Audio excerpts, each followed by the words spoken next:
Hey, what's up everyone, and welcome back to Cinematic Reviews. As always, I will be your host, Chris, and this, of course, is the show about all things movies and TV.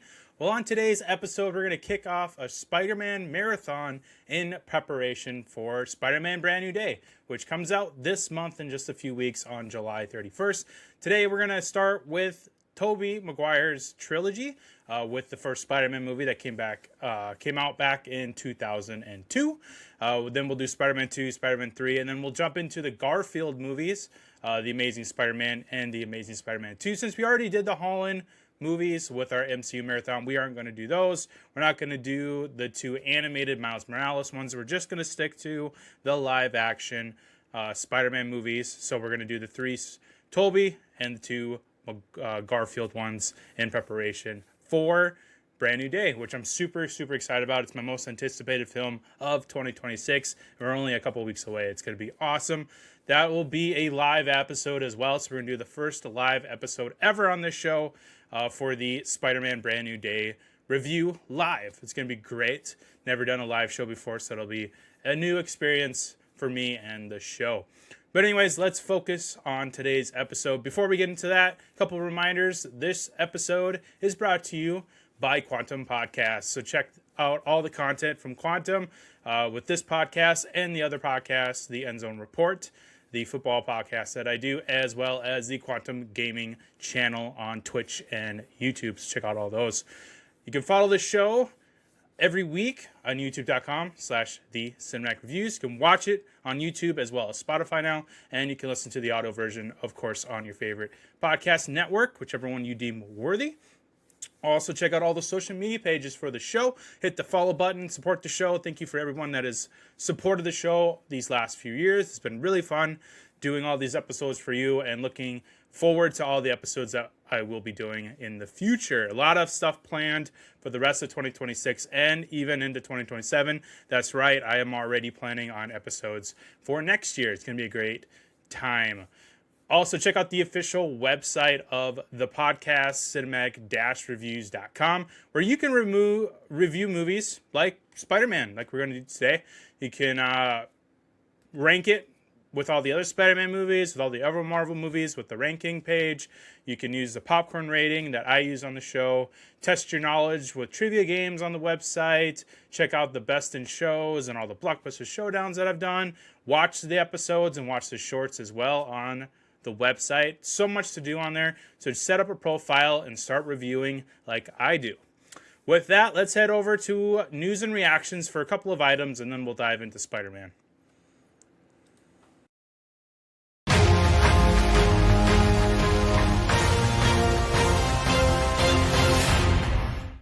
First item I wanted to talk about briefly on today's episode is we have a casting news, sort of. So Heat 2, the anticipated sequel to Michael Mann's Heat, is coming. It sounds like filming will start in November with Michael Mann returning to direct. But we have some casting reports here. So it's being reported that Christian Bale will play Vincent, which was Al Pacino's character in the original movie. And Leonardo DiCaprio will play Chris, the late Val Kilmer's character in the original film as well. There's conflicting reports that these are already finalized. There's some saying that they are in the final negotiations. I feel pretty confident in saying that Christian Bale and Leonardo DiCaprio will be the two leads in Michael Mann's Heat 2, which I'm super excited about. We haven't even done Heat on the show yet. I might wait to do that when Heat 2 is coming out so we can do a cool double feature. But Christian Bale, Leonardo DiCaprio, two of my favorite guys, is going to be in Heat 2. Other reports are saying that Adam Driver is said to be in talks to be the villain. There's some saying that he's already been cast as the villain. So we'll kind of TBD on that one. As well as Ana de Armas is rumored to be cast in this film as well. It's going to be a really fun, high-octane blockbuster from Michael Mann. Sounds like it's going to have an incredible cast, an incredible story. Super excited for that. So Heat 2 is coming with filming starting this November. Next, I wanted to talk about House of the Dragon, the spin-off to Game of Thrones. It is now on season 3. So season 3 premiered a couple of weeks ago. I think they're on episode 3 just premiered last Sunday. So we're looking at next Sunday being episode 4. This is a show that I was kind of lukewarm on when it first premiered with season 1. But as the episodes and the story kind of got going, I became more invested into it. Season 2, I think, was far superior to Season 1. And now it's looking like Season 3 is going to be the best yet. I'm really liking Season 3 with the story that they are continuing to tell, but also new things that are popping up, new characters, new storylines, things like that, due to deaths or due to just different paths that they're taking on. But I am really, really liking Season 3. I like the story that they're going with Rhaenyra, the Targaryen queen, versus, Alicent Hightower. So we're still getting that Targaryen Hightower battle that we started out the last couple seasons. And it's really gone out of control with more deaths, more backstabbing, more taking over of land and castles. And it's just a really, really intense show right now with season 3. I know it's still early in the season. It could disappoint us. We know how Game of Thrones likes to disappoint us towards the end. But I am liking what I'm seeing so far with season 3. It's a really intense first couple of episodes with a lot of action, a lot of violent hatred towards each other as far as the characters, and I'm liking all the dragon fights, and there's so much cool. We had a really cool sea battle in one of the episodes. It's really, really awesome. So if you are a fan of Game of Thrones, check out House of the Dragon on HBO Max. Seasons 1 and 2 are out, and with the first 3 episodes of season 3 as well. Check out the other spinoffs for Game of Thrones. A Knight of the Seven Kingdoms was the most recent spinoff that they've done. There's only 1 season of that. I really like that. I reviewed it on the show, and I was very impressed with that. You can also, if you want to rewatch the Game of Thrones, all 8 seasons of that is on HBO Max as well. So much Game of Thrones. I believe it's the 15th anniversary of Game of Thrones this year. So it's really cool that they were able to release season 3 of House of the Dragon on an anniversary date. So that's pretty cool. So check out Game of Thrones on HBO Max today. With that, let's take a quick break, and then we'll dive into our featured film, Spider-Man. This episode is brought to you by Dubby Energy. Still drinking energy that quits before you do? Stop crashing, stop shaking, and start performing. Meet Dubby Energy, clean energy made for gamers, creators, and anyone who refuses to slow down. With 0 sugar, no jitters, and no crash, Dubby keeps you locked in whether you're grinding ranked, streaming for hours, or pushing through those late nights. There's no crash, no fade, just gas. Drink different, perform better. Grab Dubby Energy and use code Cinematic10 to get 10% off your order today.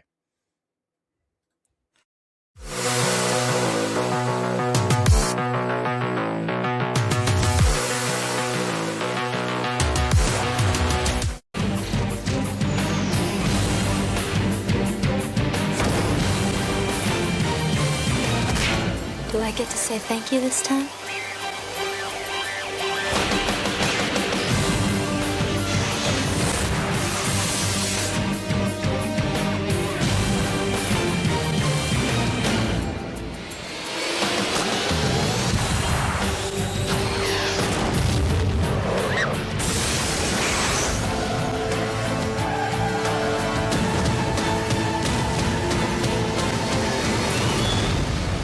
Too much. You're not Superman, you know.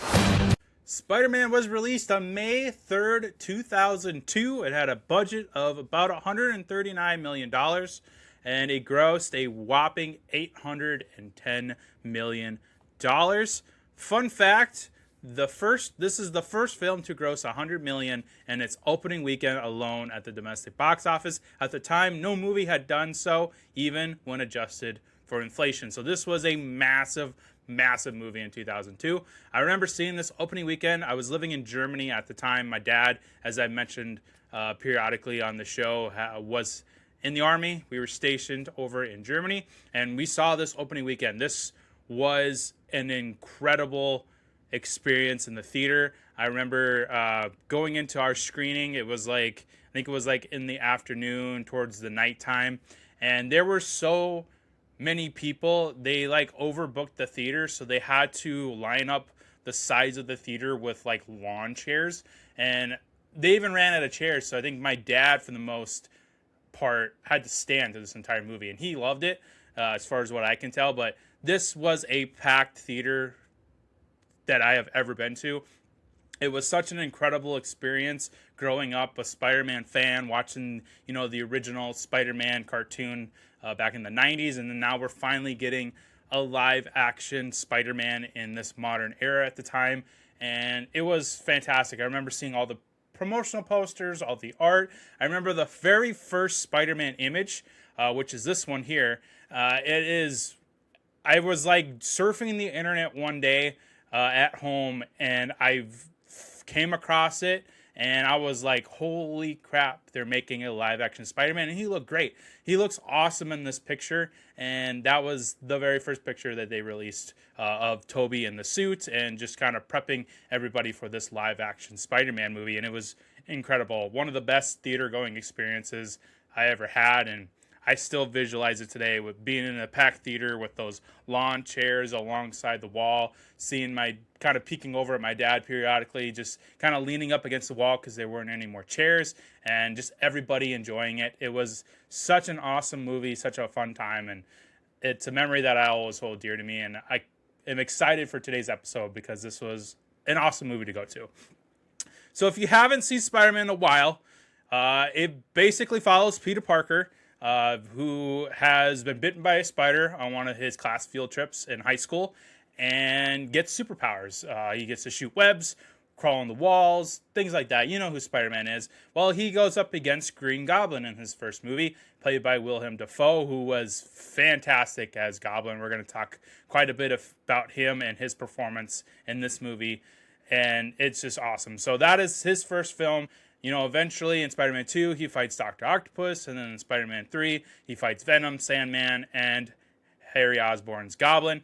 So Tobey kind of gradually gets up there and fights more and more villains. But in here, main focus is Green Goblin, which I think was a great idea. I think in earlier drafts of the script, they wanted Dr. Octopus to be like a secondary character, a secondary villain to Dafoe's Goblin. I'm glad they decided to save him for his own movie, because we got to really focus on Dafoe's performance and just kind of give Green Goblin his screen time.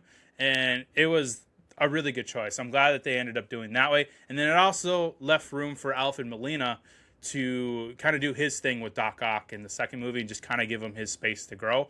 That was the biggest concern with Spider-Man 3, and the biggest issue that I have is just too many villains, not enough, screen time to, pick a villain and just put the focus on there. The first two movies laid the groundwork, laid the formula, back to formula, as Norman says, and I don't understand why they didn't just follow that, pick Venom or pick Sandman, but we'll talk about that more in Spider-Man 3. I want to focus on Spider-Man today.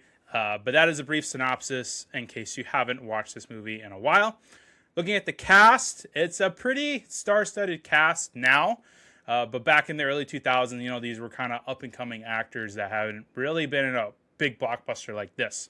So Peter Parker, Spider-Man, played by Tobey Maguire, who at the time I really, really liked. Now that we've had Andrew Garfield's and Tom Holland's Spider-Man, it's kind of like Tobey kind of gets left in the dust, at least for me, because he is...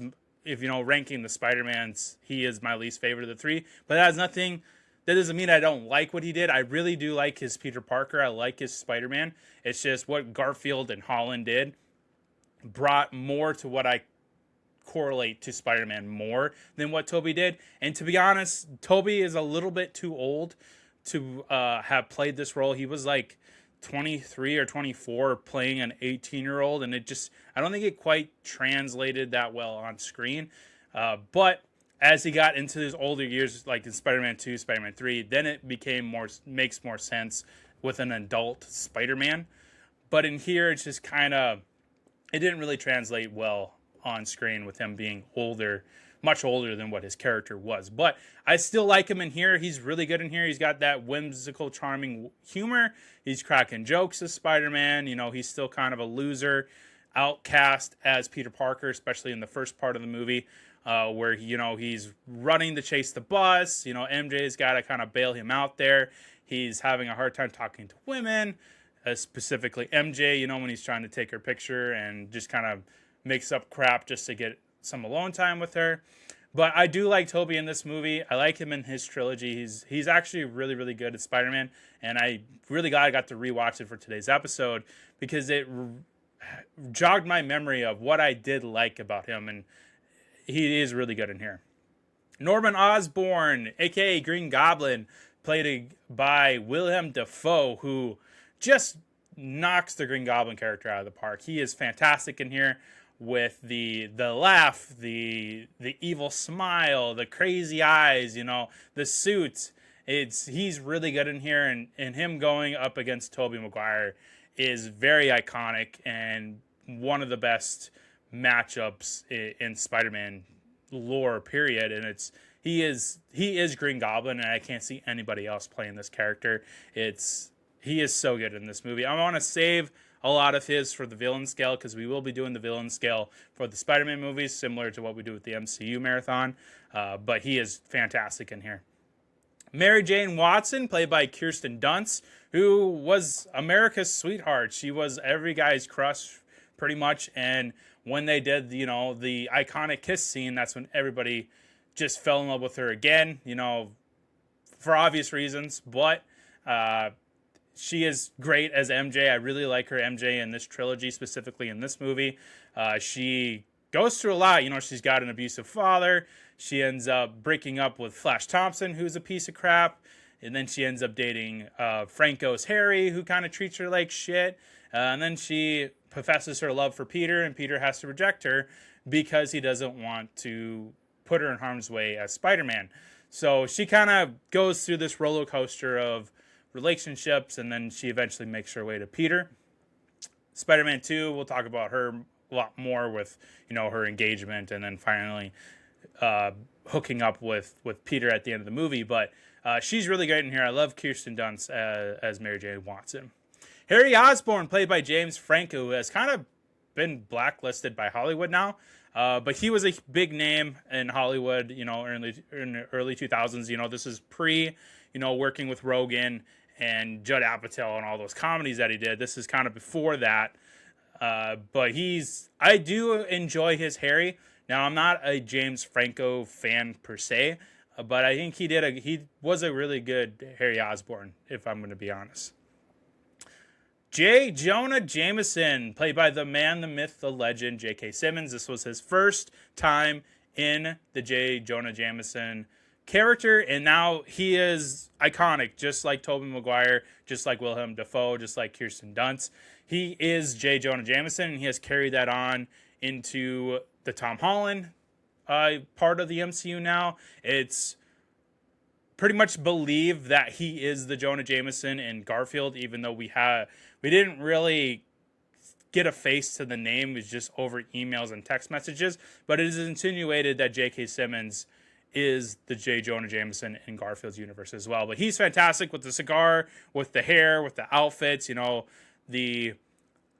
just every line that he says, you know, coming up with these headlines to just sabotage Spider-Man and paint him as a criminal. It's so good, and he's fantastic in here, J. Jonah Jameson. Iconic character for sure.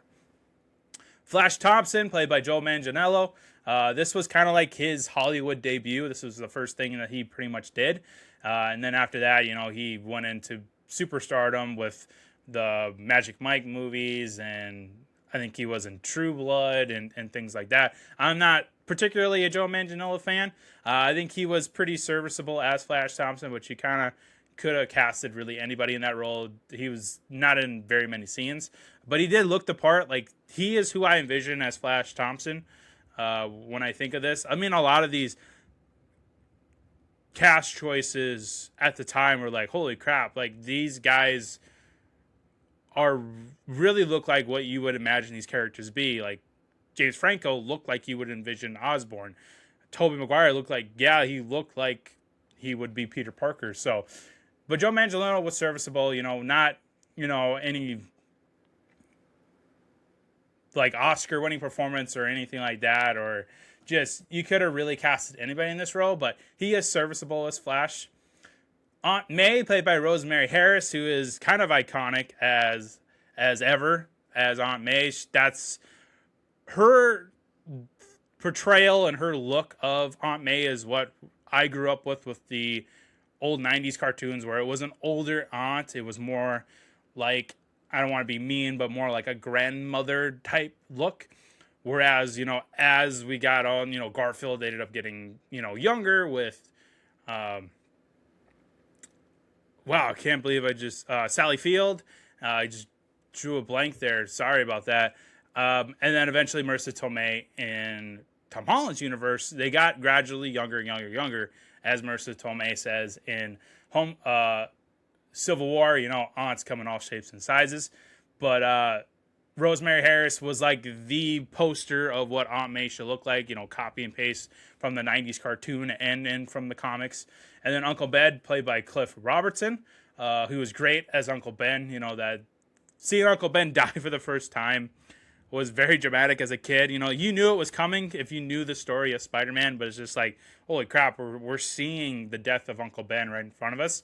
Whereas, Garfield's did the same thing, but with Tom Holland, they decided not to do a third rendition of Uncle Ben dying. But, with Tobey Maguire and his relationship with Uncle Ben in this movie is very iconic, with the dialogue they have together, especially in that car ride when he's dropping him off at the library. And then, of course, that moment where he became a social media thing of the crying Toby when he's crying over Uncle Ben, which kind of was a trend there for a second, and I think people are over it now. I just never really understood that. But Cliff Robertson was great as Uncle Ben, and Rosemary Harris is just iconic as Aunt May. That's what we all envision Aunt May would be, just from my generation growing up with the old 90s cartoon. But so kind of a smaller contained cast, but this cast will grow more and more as we go through the trilogy. But those are your main cast members there. Love them all. Directed by Sam Raimi, who ended up directing all 3 movies in this trilogy. The Green Goblin was chosen as the film's main villain since Sam Raimi felt the father-son theme, Norman and Harry Osborn against Peter and Ben Parker, who Uncle Ben was like a father figure, would make the film deeper. So that was a great choice there. And then one of the reasons why Sam Raimi was a popular choice with Sony at the time for the director's spot was because he is an avid comic book collector in his private life with a collection of over 25,000 comics. Quite massive. And then he eventually went on to direct Doctor Strange and Multiverse of Madness, which we talked about last week on the show. So he is no stranger to the comic book world. He's done so many different films over the years. Let me pull up his filmography here. He is a director that I enjoy a lot. Now, he's not, in my Mount Rushmore or in my top 10 by any means, but he has a very specific style that I respect, with the Evil Dead movies, and now the Spider-Man trilogy, you can kind of see those horror aspects. You could definitely see him with the Doctor Strange sequel, bringing in that Evil Dead horrorness. He recently did Sent Help this year, which was great. That's kind of getting back to his roots with the horror, thriller, dark tone of a movie. And he has a specific style for sure, just like every director does. His is more in line of the dark and horror-like style, like Evil Dead, for example. Doctor Strange Multiverse of Madness was much darker than the first Doctor Strange, of course. This one, especially when we get into Spider-Man 3 with Venom and things like that, starts to get very dark. I don't think I have this in the fun facts, but Raimi had to water down the blood in that last fight scene to make it look like there was spit mixed into the blood. Otherwise, they were going to give him an R rating for too much blood. So that's something that Sam Raimi is known for, is his rated R movies. Now he's kind of confined to PG-13 with Spider-Man, so it's kind of tricky there where he wants to stay true to himself as a creator, but also he's got to work within the borders that the studio gave him, because the studio is not going to greenlight a rated R Spider-Man movie. So he had to kind of tone it back a bit. But there's still plenty of elements there of the Sam Raimi horror. And then composed by Danny Elfman, who's done so much with Sam Raimi specifically, but a lot of things in general. His main theme for this trilogy is one of the most iconic themes ever. Seeing that opening sequence when the movie's starting with the webs and the spiders and that Danny Elfman music kicking in is just, it was so cool. And rewatching it for today's episode was just so nostalgic, and it was thanks to Danny Elfman's score in this movie. It's so iconic. I love Danny Elfman for sure. So what did this mean to me back in 2001, 2002? As a giant Spider-Man fan, this was everything for me. Like I said, when I discovered that first live action photo of Spider-Man on the internet, that was it for me. Like, my dream came true. We were getting a live action Spider-Man. He looked awesome, you know, growing up with the 90s cartoon. That's really all I knew about Spider-Man at the time. And then this movie came out, and then this live action Spider-Man is the one thing. I mean, I'm dedicating my first live episode on the podcast for a Spider-Man movie. It's my most anticipated film of the year. Spider-Man means everything to me. It's the superhero that I connect with the most. And when this movie was coming out, this meant the world to me. This was the movie for me. This was the movie for my generation of comic book nerds and superhero lovers. You know, my dad, you know, his generation had Michael Keaton's Batman in '89. Like, that was a massive movie for his generation. This is my generation's Batman. It was Tobey Maguire coming in as Spider-Man and just surprising us all. Because when Tobey was casted, I remember a lot of people not liking it. And I wasn't too familiar with Tobey at the time. Like, I knew of him, I recognized him. But this was like the first thing I ever saw Tobey in, and this is what I relate Tobey to is, oh yeah, that's Spider-Man.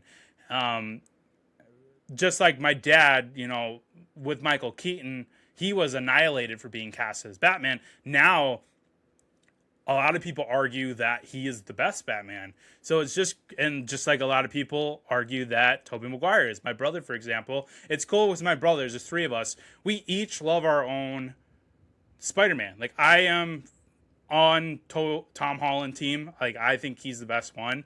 My one brother thinks Garfield's the best one, and my other brother is a Tobey guy. Like, it's really cool that us three brothers each have a Spider-Man that we feel is the best, and our discussions about it are legendary. And I know I need to get them on the show so we can just kind of shout at each other and argue with each other about which Spider-Man is best. But for me, this Spider-Man movie coming out in 2002 was everything for a comic book fan. And just like I said, this was my generation's Batman, '89. Like, this was massive. This was massive for Marvel. This was massive for comic book movies. Like, this was one of the many movies in the early 2000s that changed the Hollywood forever. You know, just like the MCU in '08 changed not only what comic book movies are, but just like what franchises and universes is.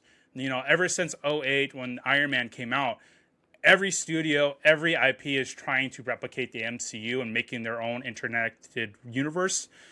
Just like The Dark Knight kind of changed how people viewed comic book movies. Spider-Man did the same thing in the early 2000s, where it just kind of ignited something, you know.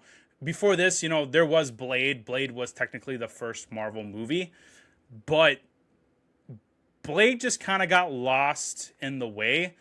And Spider-Man, when that came out, that just, you know, at the time we had X-Men as well going on, but Spider-Man was just a phenomenon that I don't think has been replicated very often or even can be replicated, because this was just a massive, massive movie, and it meant the world to me when it was coming out, and when it did come out, it was fantastic. Yeah, that's all I can say. It's just, it meant the world to me. All right, let's get to our fun segments today. Iconic scenes, favorite quotes, and fun facts. Iconic scenes. I wish I could throw the whole movie in here because the whole movie is iconic, but I did come up with a list of options, and then I will give my most iconic, I think, to me. Now, again, when I say iconic scenes, this are scenes that come to your mind first when you hear the title Spider-Man. So here are the options. Peter gets bit by the spider on the class trip. Very iconic with their walking around that really cool giant-ass stethoscope or whatever it is. And you have the tour guide just explaining what they do there. They get to the Spider-Mans. You know, they're super genetically enhanced super spiders. And one of them's missing. That's the one that crawls down and bites Peter on the hand when he's taking MJ's photo. The spider itself is even red and blue, which is kind of where Peter gets the idea for the color scheme of the suit.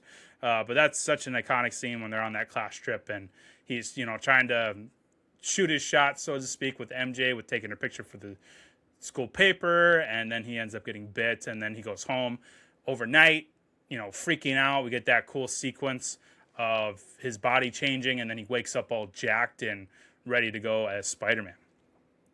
The next scene, Norman taking the formula. This is a great scene. This is Dafoe, 100% Dafoe.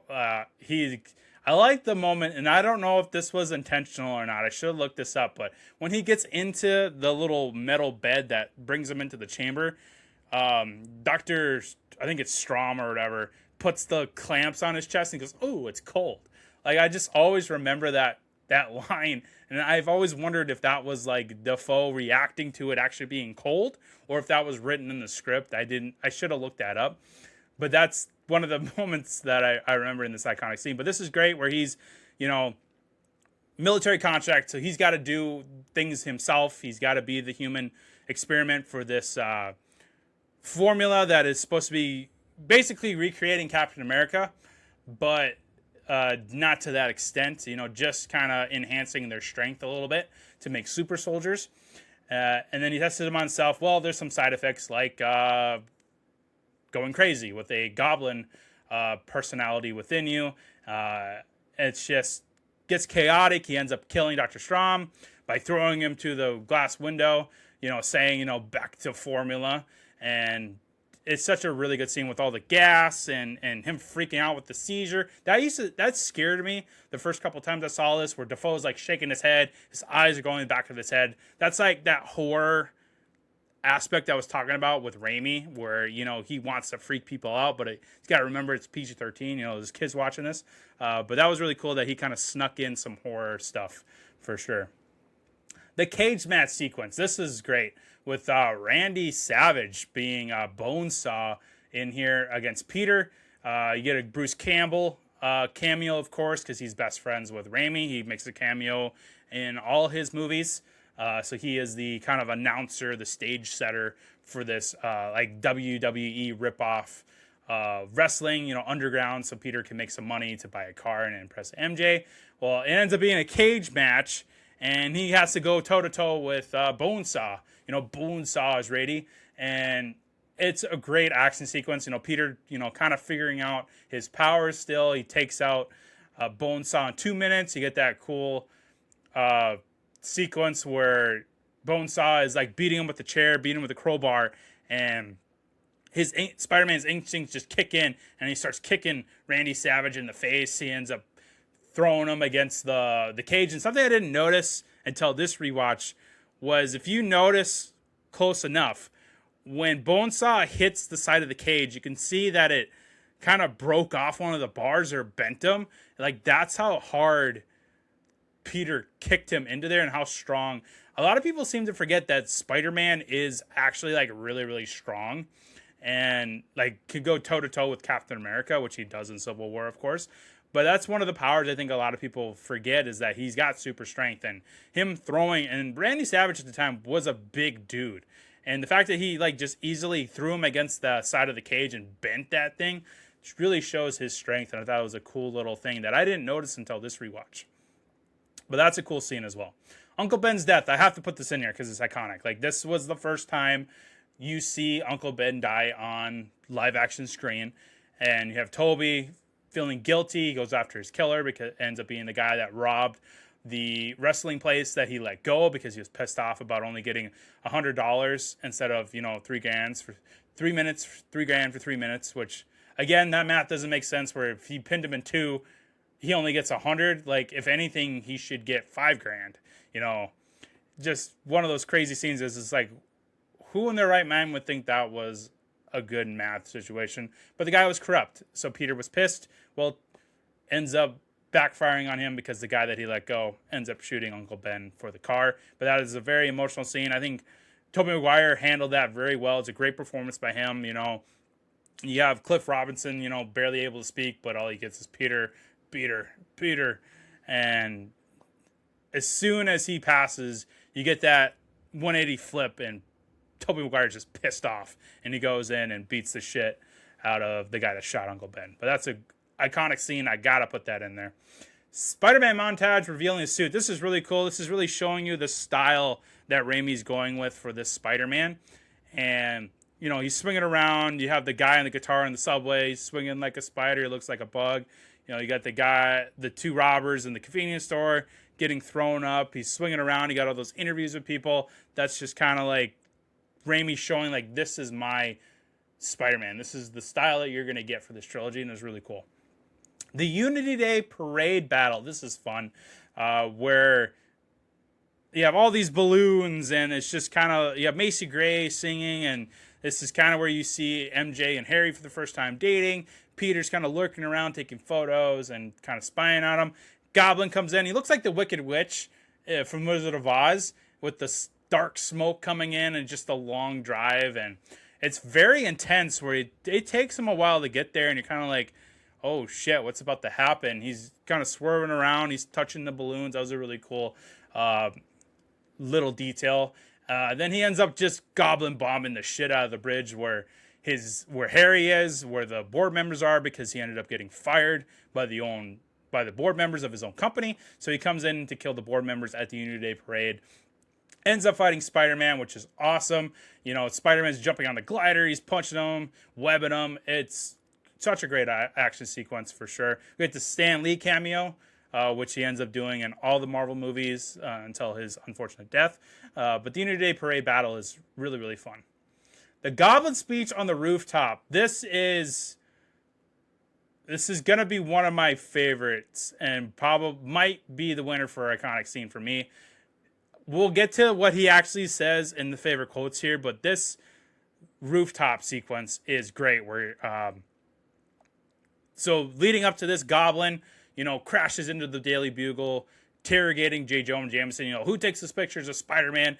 J. Jonah Jameson actually like saying, I don't know who the hell this is, who takes these photos. That comes in the mail, protecting Peter, which I thought was a very unusual characteristic of J. Jonah, where he's protecting somebody. You know, J. Jonah Jameson, you know, portrayed as this piece of shit boss and just a douchebag. He actually ends up saving Peter's life by lying, which I appreciate. But anyway, so Spider-Man pops up. He gasses Spider-Man, and Spider-Man wakes up on this rooftop, and he gives him this speech about, you know, you have all these powers. Why don't you join me? We can rule this world, yada, yada, yada. It's a great speech, and I'll get to the speech in the favorite quotes. But this rooftop scene is so iconic. It's one of the scenes that I think of when I hear Spider-Man. The Spider-Man and MJ upside down kiss. This one, I think it was like the Nickelodeon Kiss of the Year or something. This is the iconic scene from the movie. Like, this is what everybody thinks of when they hear the title Spider-Man, or they think of Tobey Maguire's Spider-Man. It's this upside down kiss with Spider-Man and MJ, you know, just drenched in water. They're wet. It's steamy. It's, you know, Spider-Man kicking ass, you know, so their adrenaline's up. And this is where MJ starts falling in love with Spider-Man. Eventually, she ends up falling in love with Peter, who is Spider-Man. But I had to put this in here because this is like the iconic scene. This won like best kiss at the Nickelodeon Awards or whatever it was. This was the scene for the movie for sure.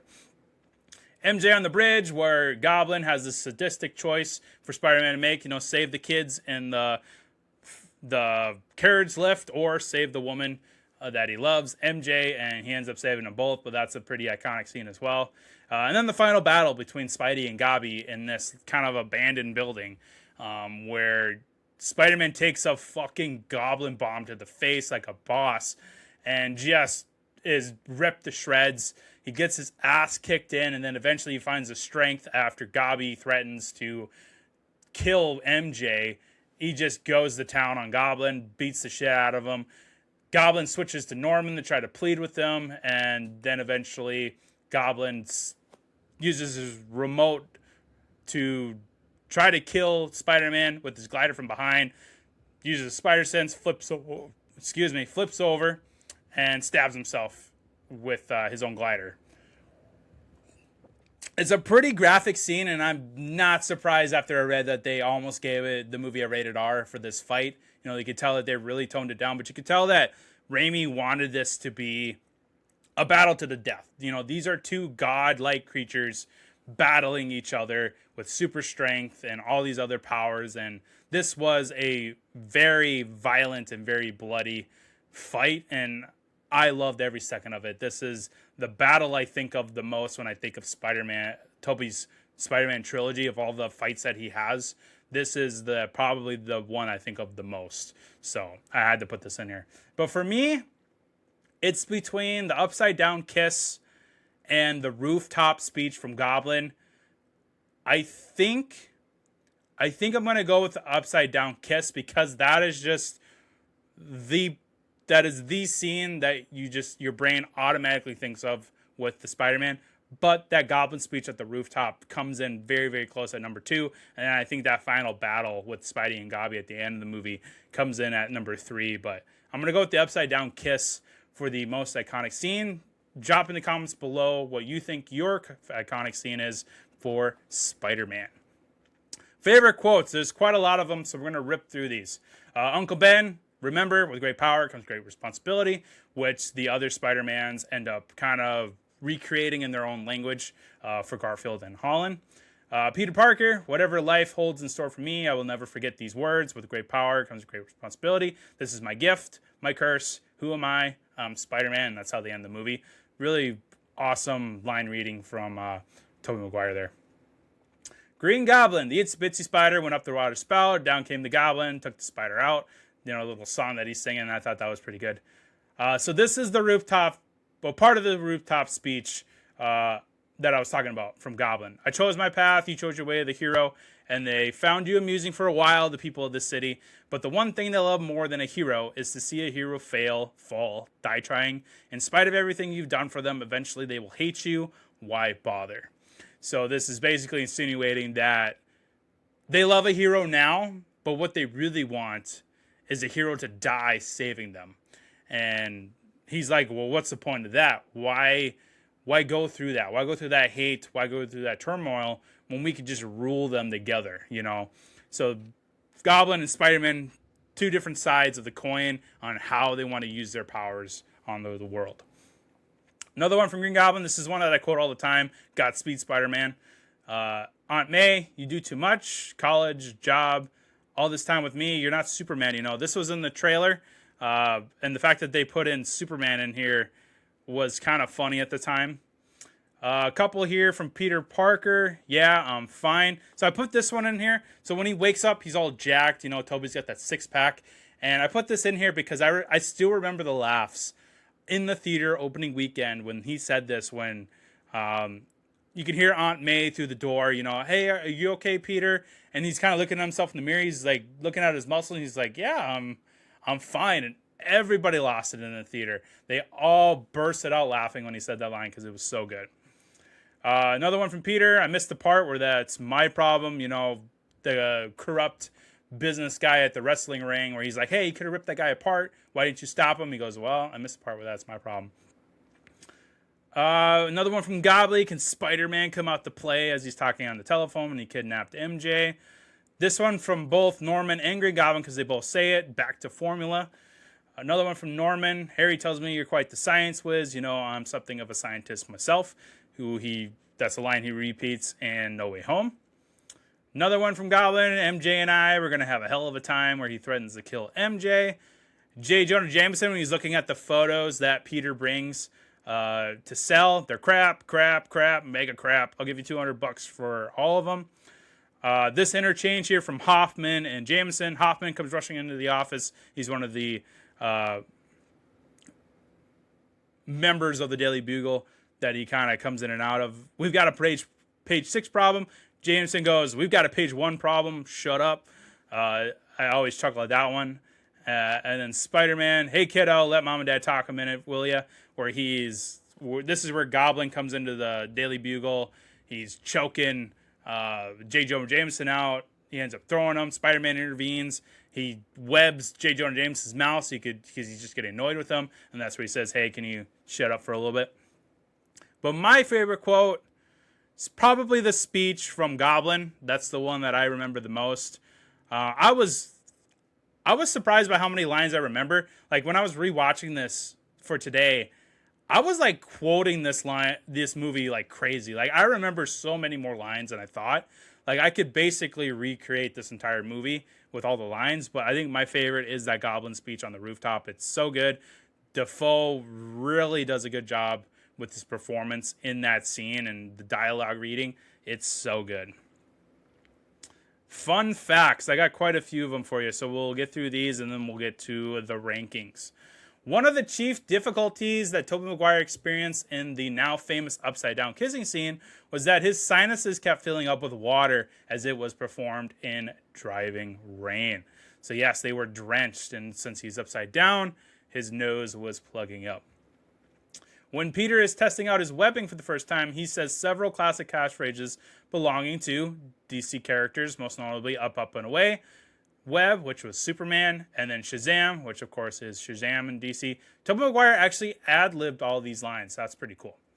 A camera system called the Spider Cam was developed to express more of Spider-Man's world and point of view. It was able to drop 50 stories and with shot lengths of just over 2,400 feet or 3,200 feet, and could shoot at 6 frames per second to convey a sense of speed. The Spider Cam was only used in this film for the final sequence, but was brought into more use for the sequels. So that's pretty cool that they developed this whole camera system to give the audience a better point of view of Spider-Man. It's really, really cool. In the wake of the terror attack on the Two Towers in September 11th, 2001, Sony recalled teaser posters which showed a close-up of Spider-Man's face with the New York skyline, which included the World Trade Center towers reflected in his eyes. Not all the posters were recovered, however, and the ones still at large are now highly prized collector's items.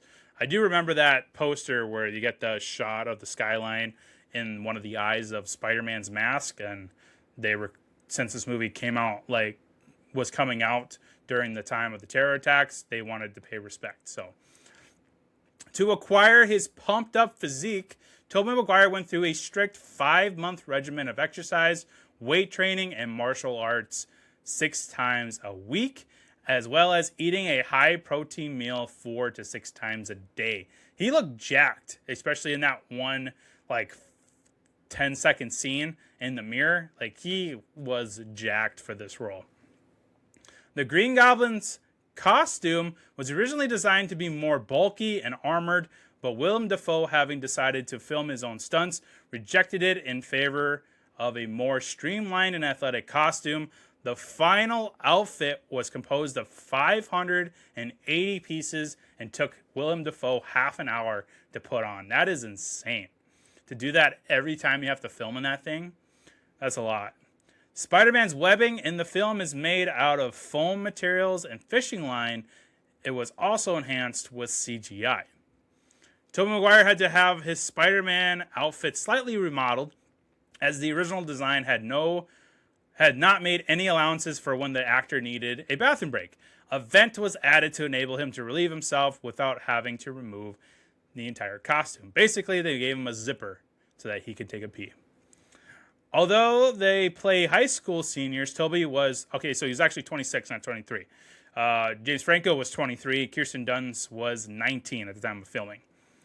The studio expressed an interest in Leonardo DiCaprio and Freddie Prinze Jr. playing the part of Spider-Man. James Franco actually tested for the part as well. He eventually got Harry Osborn. DiCaprio, I think, was James Cameron's choice for his Spider-Man movie that was going on in the 90s, which then eventually went to Sam Raimi instead. But Leo would have been a great Spider-Man. He's definitely got the part for it. And then one of the original designs for the Green Goblin mask closer resembled the one from the comics. It was an articulated animatronic mask with a realistic green face, large pointy ears, big yellow eyes, and the Green Goblin's typical purple hood. It looked so convincing that some crew members were scared by it. However, Sam Raimi decided not to use the mask as the actor for the Green Goblin had yet to be cast. This led to the designers creating a new mask that would eventually evolve into the one seen on film, which you can see behind me. I have a replica of that one. And I'll show a clip. I actually found a video that shows some behind the scenes footage, if you haven't seen it yet, of the original mask that they created before Willem Dafoe was cast in the role, of course. So I'll play that when we take a break here for before the rankings. So, but as you can tell, I really, really love this movie. You know, I have some issues with it, of course. So I'll talk about that in the rankings coming up here. But absolutely love it. Such an iconic Spider-Man movie.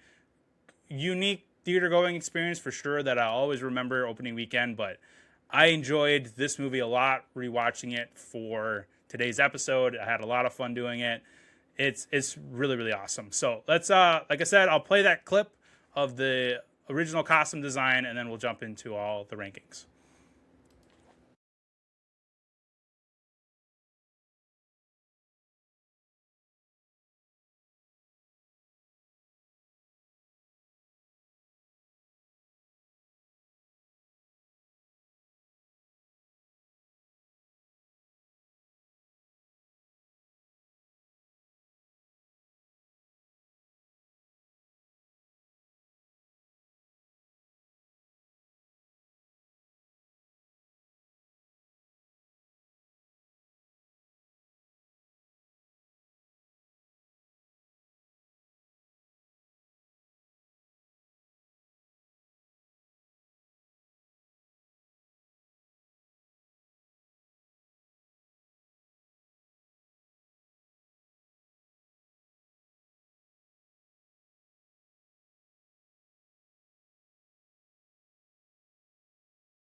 So for the Spider-Man marathon that we're going to do for the next few weeks, we're going to do the Spider-Man ranking within all the Spider-Man projects that we've had so far. We're going to do the villain scale like we do with the MCU marathon, where we talk about the performance by the actor, the costume, and the motivation behind the villain. We'll use the Thanos head rating system that I use, and then we'll do the popcorn rating for the movie as well. So looking at the Spider-Man ranking, I have a total of 17 projects on here within the Spider-Man universe. As a reminder, you too can rank the Spider-Man movies on the website, cinematic-reviews.com. Just set up a profile, create your ranking list, and you can rank the Spider-Man movies like I did on here. So the first Spider-Man movie comes in at number 10. Now, out of 17 projects, that sounds bad, but when you look at the projects that are above it, I think it makes sense. So you have No Way Home at number 1, Homecoming at number 2, Into the Spider-Verse at number 3, Far From Home at number 4, Spider-Man 2 at number 5, Spider-Noir, which is one of the newer projects, at number 6, Across the Spider-Verse at number 7, The Amazing Spider-Man 2 at number 8, The Amazing Spider-Man at 9, Spider-Man at number 10, like I said, Spider-Man 3 at 11, Venom, The Last Dance at 12, Venom, Let There Be Carnage at 13, Venom 1 at 14, Kraven the Hunter at 15, Morbius at 16, and Madam Web at 17, which is one of the worst movies I've ever seen in my life. But Spider-Man #1 comes in at number 10. I'll talk about it a little bit more in the popcorn rating, but there's just a few issues with, Toby. I think it was a little too old for this role. I liked him. I think some of the CGI just doesn't hold up as well, and a couple spots in there where even, back in the early 2000s where it just looked a little rough. Flash Thompson probably could have been casted by somebody else. I wasn't, fully invested in Joe Manganiello. It's just, when you look at these other projects, it's just, they're just better. Spider-Man 2, one of the best comic book movies out there. It comes in at number 5, but when you look above it, it's kind of tough to beat those 4.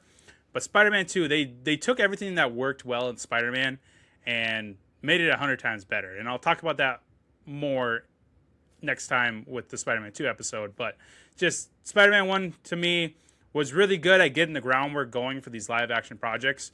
But I think what came after it just kind of outperformed it in many ways, particularly the CGI, the action, things like that. No Way Home is the best Spider-Man movie in my opinion, and it takes all the Spider-Man movies that came before it and just made it 100 times better. It's very nostalgic, having Garfield, Holland, and Maguire together on screen. It was really well written. The cast was great. It was just, that is what No Way Home should be, and I'm curious to see where Brand New Day falls in on this ranking list. Is it top 5? Is it the best one? Does it kind of not make the cut? Does it go down on the list? But Spider-Man 1 comes in at number 10. The villain scale. Again, this is where we rank the villain of the movie. We look at the motivation of the villain, the costume design, and the performance by the actor playing the villain. Well, today's villain is Green Goblin, played by Willem Dafoe, who performed 90% of his own stunts in this movie. He was very committed to doing as many stunts as he could. That's why he requested to make the costume a little more maneuverable, more slim-like, so that he can perform the stunts himself. I love hearing that the actor is doing the stunts himself. Now, I don't want to take work from the stunt doubles because, you got to be safe and they're trained to do that. But I do love the authenticity of actors, doing a lot of their stunts so that they can kind of commit to the character. But looking at Goblin itself here, performance, Willem Dafoe is incredible. Like I said at the top of the episode, he is Green Goblin. Like, I can't think of anybody else that would even reach this level of the pure awesomeness and well performed that Dafoe does. This is the role that he will be remembered for as Green Goblin in this film. And he takes what worked really well in this one and brings it into No Way Home as the villain in there and just makes it even better. But he is fantastic in here, and I love his performance. The costume, I like the costume. It's like a modern take of the armored suit with the armored mask and the goblin bombs, the glider. I know there isn't really any purple. There's a little bit of purple mixed in on his glider, but the suit itself, there really is no purple. In the comic books, he's got a purple hood and cloak and things like that. But I actually kind of like this updated, modern-ish version look of Green Goblin at the time. And I really like the mask, too. The mask was really cool. At parts of the movie, you can see Willem Dafoe's actual mouth moving. Especially when he opens up the yellow eyes is pretty cool. We can actually see Dafoe's eyes. I thought that was a neat little thing to go with it, but I really do like the look of Goblin in here. And then the motivation. He's an evil son of a bitch. He's got superpowers and he thinks he can rule the world. What else do you need? He thinks he's a god, which he kind of is, and he wants to make the world the way he wants to because he's got the strength to do it now. He's just an evil son of a bitch. And I appreciate Raimi just kind of committing to, yeah, he's a bad guy. We don't really need a deep motivational thing. He got superpowers. The power went to his head. He went a little insane, and he wants to rule the world. He's a bad guy. So I'm giving Green Goblin and Spider-Man 5 Thanos heads as the villain scale. Great villain. I love Dafoe as Goblin. It's terrific. Now the popcorn rating. I'm giving it 4 popcorns. Now that might seem low, But hear me out here. I still think Tobey Maguire, a little old for this part. I love the Danny Elfman music. I love the Sam Raimi vibes to it. Now, is Sam Raimi the director that should have done this movie? There's an argument that can be made that they probably should have went a different route. Like I said, Raimi is not really a director that I'm like, oh, I have to go see his movies. It's just his style doesn't really vibe with me, so to speak. Like, I didn't really grow up watching Evil Dead or any of his movies. And it's probably just because I just wasn't really into his style. And he has a very unique style for these movies. And, you know, as I get older, it's just kind of like, yeah, this is a fun, nostalgic movie to rewatch. You know, it's very iconic seeing Tobey Maguire as Spider-Man, Dafoe as Goblin, because this is where everything started. But looking at it, you know, objectively, it's a pretty good movie. But it's not like awesome. It's not like absolute cinema. It's like none of that. But 4 popcorns is where I'm going to go at. I wanted to give it 5, but it just couldn't quite get it to 5. You know, with some of the CGI and some of the performances by some of the side actors like Joe Manganiello, sometimes Harry, it just wasn't really up to par in what I wanted. So I'm giving it 4 popcorns today, which is good. It's a great movie.